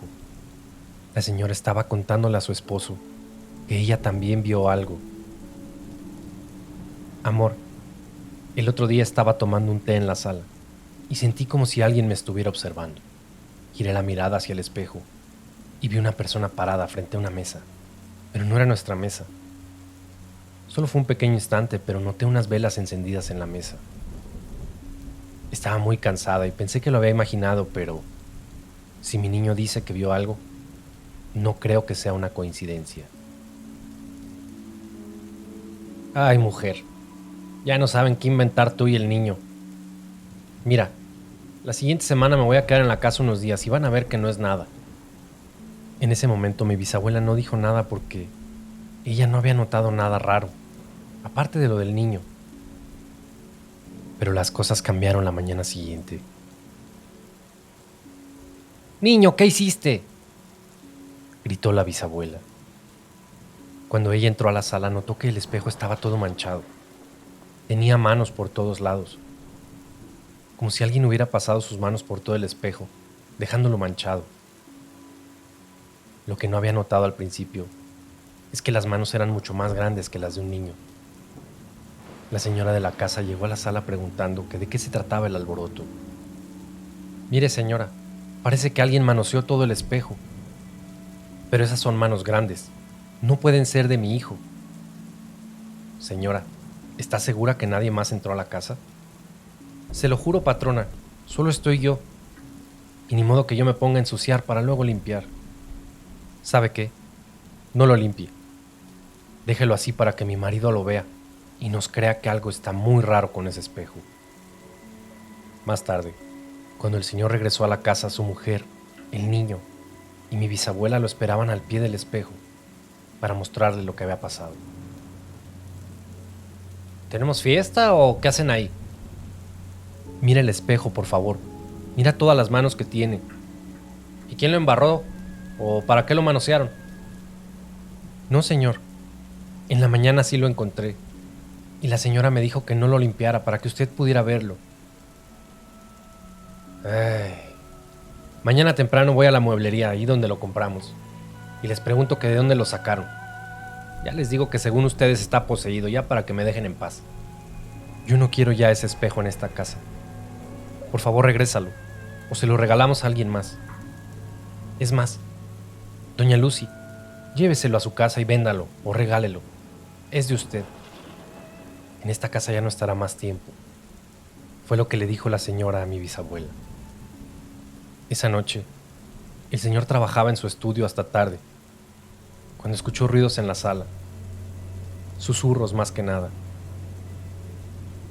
Se levantó para ver qué pasaba y fue cuando lo vio.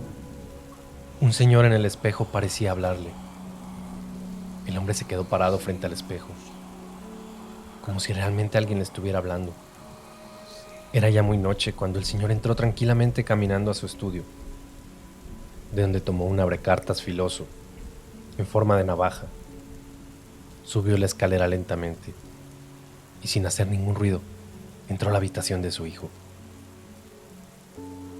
Lo observó por unos minutos y de la nada se acercó a él enterrando el filoso objeto en todo su cuerpo, dejándolo sin vida. 13 puñaladas recibió el pequeño.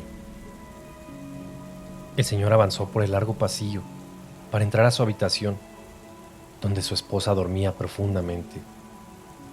La contempló por unos minutos para después hacer lo mismo que con su hijo. Enterró repetidamente el abrecartas en el cuerpo de la mujer, quien ni siquiera alcanzó a poner algo de resistencia, antes de quedar desangrada en su cama. La mañana siguiente, cuando mi bisabuela llegó a la casa, la puerta estaba abierta.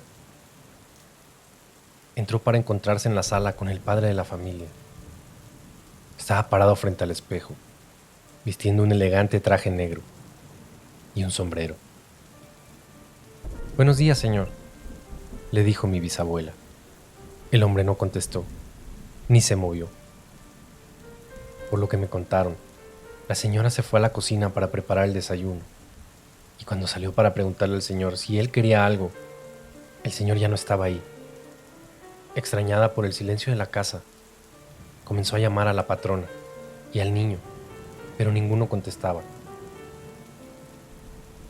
Decidió subir las escaleras para ir a tocar las recámaras, pero se encontró con la horrible escena. El niño en su cama yacía muerto, aún con las cobijas encima. Salió corriendo a la recámara principal para encontrar a la señora con la misma escena, muerta, con su ropa de cama como si estuviera durmiendo. Salió corriendo para avisar a la policía, con la que regresó unos minutos más tarde. La policía revisó el lugar y nunca encontraron al señor. En su estudio, en un pequeño sobre su escritorio, una pequeña carta ponía su nombre en grande: Doña Lucía. ¿Quién es Doña Lucía?, preguntó la policía. Mi bisabuela les dijo que era ella y le pidieron abrir el sobre frente a ellos para ver su contenido. En el interior del sobre estaba este recibo. La tía de mi mujer nos mostró un viejo papel que al parecer era el recibo de la tienda donde se había comprado el espejo. También había una pequeña carta que solo decía: este espejo es para usted. Consérvelo o haga lo que quiera con él. Mi mujer no lo quiere y debo cumplir su última voluntad. La carta se usó como evidencia donde la policía determinó que el hombre estaba confesando el asesinato que estaba por cometer. La casa estuvo un tiempo abandonada, hasta que un día mi abuela acompañó a su mamá, que decidió ir por el espejo que le habían regalado para llevarlo a su casa Mi abuela me jura que cuando entró, vio el reflejo de un hombre en el espejo, pero que nunca dijo nada. El espejo se fue a casa de mi abuela y sus padres, y nunca tuvo problema alguno, hasta que ya grandes, fallecieron extrañamente sentados frente al espejo, el que mantenían en el comedor, sentados en la mesa, con unas velas encendidas, como si se tratara de una ocasión especial. Quedaron ahí, sin vida, sentados. Al parecer su tiempo había llegado. Mi abuela, que era hija única y en ese entonces tenía ya como 17 años, heredó la casa de sus padres, con todas las pertenencias, incluido el espejo. Un día encontró el sobre con la nota del espejo, pero no me dijo si fue o no a preguntar algo a la tienda. Cuando mi abuela estaba más grande, y como ella nunca se casó ni tuvo familia, me dejó su casa, con todo y el mugroso espejo. Y fue cuando me contó toda la historia. Me dijo que en cuanto pudiera me deshiciera de él, pero yo no le hice mucho caso. Como les comenté, yo solo en algunas ocasiones llegué a ver reflejos raros, pero no les puse atención. Hasta que de pronto se rompieron algunos platos y floreros. Fue cuando comencé a sospechar del espejo. En eso me platicaste tú, mija. Querías un espejo grandotote, y pues se me hizo fácil deshacerme de él, y te lo regalé. Híjole, tía, ¿y por qué nunca me contaste nada? Ahora tenemos eso en la casa y ya ni siquiera quiero regresarme ahorita, porque vamos a llegar ya de noche. Yo no quiero entrar a la casa. Interrumpí a mi mujer diciéndole, ¿pero por qué con nosotros pareciera que las cosas se están repitiendo? Nosotros ni siquiera tenemos hijos. La cara de mi mujer se puso pálida y me tomó de la mano para decirme, amor, es que, mira, yo no te había dicho nada, pero... ¡Vas a ser papá! ¿Qué? Dije entre emocionado y sorprendido. Amor, te quedas aquí con tu tía y ahorita mismo le marco a Pablo para que me ayude a sacar ese mugroso espejo de la casa. No, amor, espérate a mañana. No, yo no le tengo miedo a ese mugroso espejo y sus fantasmas. Te marco llegando a la casa. Tú quédate aquí, a descansar. Y esa fue la última vez que vi a mi esposo.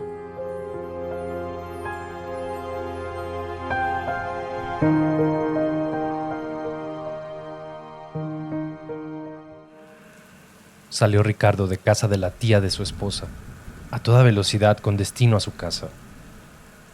En el camino, llamó por teléfono a varios de sus amigos para pedirles que le ayudaran a sacar el espejo de la casa. Nadie podía acompañarlo, por una u otra razón. Solo su amigo Pablo le dijo que él podía llegar como a las 5:30 de la tarde. Apenas eran como las 3:30. Desesperado, y sin saber qué haría con el espejo, solo se le ocurrieron dos cosas. La primera sería tocarle a alguno de sus vecinos para que le ayudaran a sacarlo de la casa y dejarlo en la calle. Si nadie podía ayudarle, la otra opción sería romperlo. Después de rato en el tráfico, llegó a casa y aunque intentó convencer a un par de vecinos para que le ayudaran, ambos se negaron. Uno de ellos inclusive le dijo que había escuchado ruidos extraños, como de cosas rompiéndose en su casa, y llegó a pensar que había unos ladrones adentro, y llamó a la policía, pero desgraciadamente, esta nunca llegó. Resignado y sin ayuda de nadie, Ricardo decidió entrar solo a la casa y dar fin a los problemas del maldito espejo. ¿Qué me puede pasar si solo es un espejo?, se dijo a sí mismo sin saber que esa sería su última noche en la casa. Solo al cruzar la puerta, ya el ambiente se sentía pesado. Todo estaba intacto. Así que los ruidos que había escuchado el vecino o no venían de la casa o se los imaginó, porque todo lucía como cuando salieron por la mañana. Apenas eran las 4 de la tarde, así que todavía había bastante luz. Y entonces hizo la primera llamada.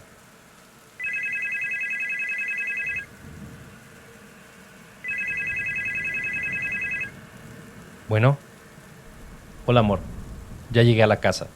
Te hablo nada más para avisarte. Qué bueno, amor. ¿Quién te fue a ayudar? Todos están muy ocupados y Pablo me dijo que venía poco antes de las 6. Mientras voy a ver si puedo ir bajando esa cosa de la pared. Con mucho cuidado, por favor. Cualquier cosa, márcame. Ya te cuelgo para que te apures. Ok, bye. Faltaba al menos una hora para que llegara Pablo a ayudar. Así que para matar el rato, Ricardo decidió subirse mejor a ver un poco de televisión. Recostado en su cama, mientras veía la televisión, una extraña sensación le invadió. Se sentía observado. Alguien más estaba en la habitación, pero no se veía a nadie. De pronto, y de la nada, la televisión se cambió de canal. Ah, cochino control. Seguro ya está descompuesto. Una risa de niño. Se escuchó muy apenas al fondo. Pero esto fue suficiente para que Ricardo se pusiera en alerta. Nada grave, pero él le había prometido a su esposa avisarle cualquier cosa. Bueno. Hola, amor, ¿cómo estás?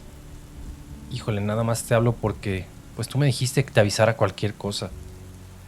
Fíjate que estaba viendo la tele y el control, pues no sé, se cambió el canal solito. Yo creí que era el control, pero escuché como una risa, como de un niño, como la otra vez. Tranquilo, tal vez solo sea su gestión. Ya ibas un poco preocupado. Vas a ver que no es nada. Híjole, no sé. Bueno, tal vez sí, como dices, es su gestión. Cualquier cosa yo te aviso, ¿va? Sí, tú tranquilo. Cuídate, y cualquier cosa mejor avísame. En cuanto colgó el teléfono, la televisión se apagó de golpe. Eso ya no era ni coincidencia, ni sugestión. Las risas se volvieron a escuchar.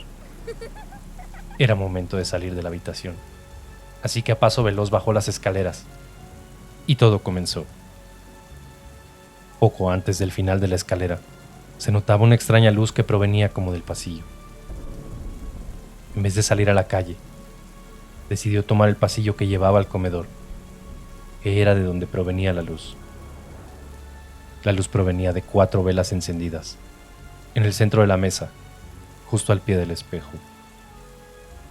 En el espejo, por dentro, se reflejaba su misma mesa con las velas, pero estaban también una señora con velo negro.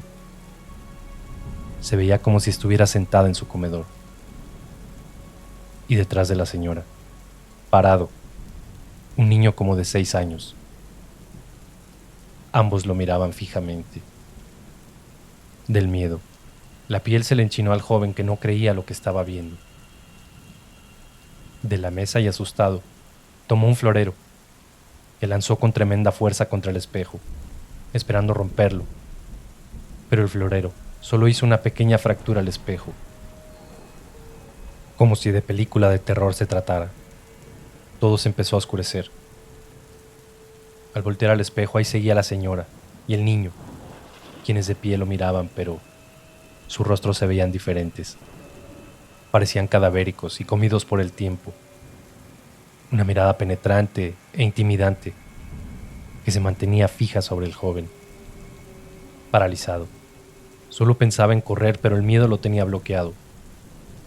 Sacó su teléfono del pantalón para llamar a su esposa o al primero que contestara para pedirle ayuda. En ese instante, en el espejo apareció una tercera persona. Un hombre vestido con un traje negro que se veía muy viejo y con un sombrero muy particular. Solo que este hombre no estaba parado a un lado de la señora y el niño. Se veía en el reflejo como si estuviera parado detrás de Ricardo. Sin saber qué hacer, si voltear o correr, temblando de miedo, giró su cuerpo lentamente para darse la vuelta. Justo al terminar de girar, de frente se topó con la mirada asesina y penetrante del hombre vestido de negro. Este traía un cuchillo en la mano. Era obvio que solo traería el cuchillo para una cosa. Quería asesinar al joven, sin saber cómo ni de dónde.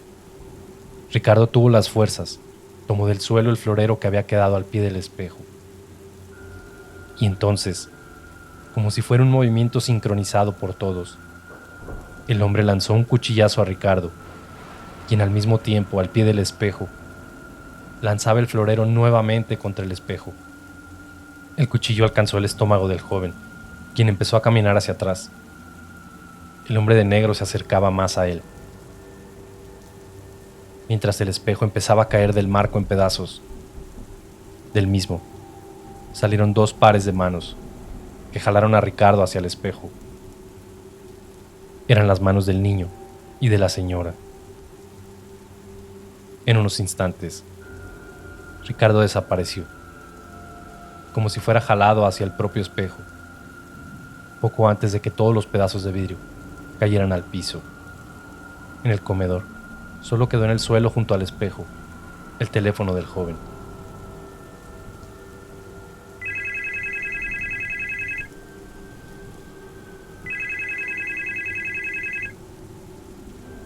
Hola, amor, ¿todo bien? Soy Pablo. Llegué a la casa y la puerta estaba abierta. Le estuve marcando a Ricardo, pero encontré su teléfono aquí en el comedor de tu casa. Y no hay nadie aquí. Solo me encontré el espejo que según íbamos a sacar, pero está completamente roto. Pablo.